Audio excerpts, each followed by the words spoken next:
There's something fascinating about people who grew up in the 1970s, and psychology can prove it. If you grew up in this era, your brain developed during a rare evolutionary window, a time of total freedom combined with genuine responsibility. And here's what's interesting. Most people who grew up in the 70s look at our current generation and just laugh. Not in a mean way, but because they know something the rest of us don't. They experienced something that can never be recreated. A time so magical, so free, that decades later, they still say things like, "I wish I could go back and stay there," or "We really didn't know how good we had it."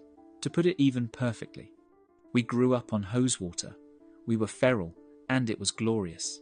So what made the 70s so special? And more importantly, what did it do to your brain that makes you different today? The first trait is what researchers call self-directed problem solving. And it started with one phrase every 70s kid remembers: go find something to do. Or I'll find something for you to do. You knew exactly what that meant. If you dared say you were bored, suddenly you were folding clothes or sweeping floors. So you learned fast. Figure it out yourself. Studies on unstructured childhood show that children who had to create their own entertainment developed significantly stronger executive function and creativity.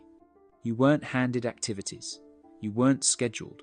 You had to invent your entire day from nothing. This is why you devoured books, explored on your bike for hours, or spent entire afternoons in the woods building forts. You can say to yourself, "I was never bored. I devoured books or explored on my bike, loved my independence." Your brain learned something modern childhoods skip entirely: how to generate purpose from emptiness. Now, that explains your creativity, but it doesn't explain why you seem almost supernaturally calm in chaos. That comes from this next trait: adaptive risk calibration. You grew up climbing trees that were definitely too high, riding bikes without helmets, throwing rocks at each other, setting things on fire with fireworks. You can say, that was our internet. Every scraped knee, every minor disaster, every close call was teaching your nervous system something crucial.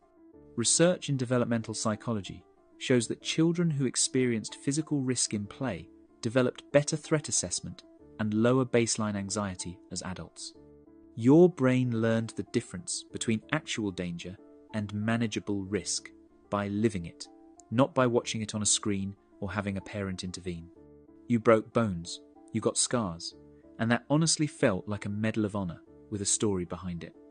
This is why you can walk into a crisis and just start solving it while everyone else is panicking.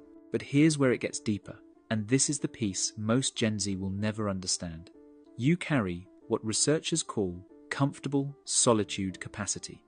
You spent hours in your room listening to music. You laid on the grass, just talking to friends. You explored alone. Not because you were lonely, but because there was no screen demanding your attention every 3 seconds. Studies on pre-digital childhood found that people who grew up before constant connectivity show significantly less anxiety when alone with their thoughts. In fact, recent research had participants choose mild electric shocks over sitting quietly for 15 minutes.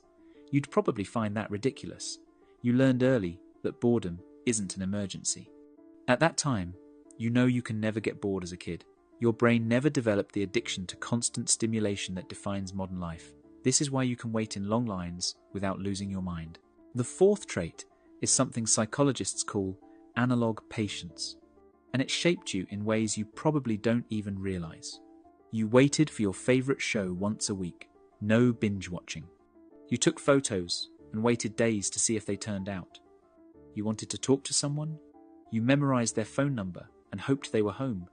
Research on delayed gratification shows that people who grew up waiting for things have better impulse control, better relationship outcomes, and better career success. Your entire childhood was training in patience that modern life actively destroys. This is why instant gratification doesn't satisfy you the way it does for younger generations. And here's the trait that ties everything together. You have what I call unsupervised autonomy wiring. At 8 years old, you left the house in the morning and your parents' only rule was be back before the streetlights come on. Nobody knew where you were. nobody tracked your location. You rode your bike to creeks a mile out of town, you played in the woods, you went to neighborhoods far from home, and a random stranger might even offer you a lemonade and sandwiches after playing in a creek all day. But today, that would result in police calls. Back then, it was normal. Research on childhood independence shows that children who had freedom of movement without constant supervision developed stronger internal motivation and decision-making skills. You had to assess situations, make judgment calls, and deal with consequences yourself. Your parents weren't your friends, they were the authority, and they trusted you to be competent. This is why you can plan, adapt, and think critically without external guidance. Every time you look at today's world and feel out of place, remember this: you're not outdated. You're carrying forward capabilities that are going extinct. The independence that looks like coldness, that's competence. The comfort with silence that looks like antisocial behavior, that's depth. The ability to wait that looks like apathy, that's discipline. You survived a childhood that would get parents arrested today, and it didn't damage you, it built you. Most people will say, "I feel honored to have been able to grow up this way." Or, "We lived through the best decade to be a kid." And they're right. For a brief moment in human history, childhood was both completely free and genuinely formative. You got to experience something that doesn't exist anymore. A world where kids were civilized and feral at the same time. Drop a comment if you're a 70s kid and who thinks it was the best era to grow up.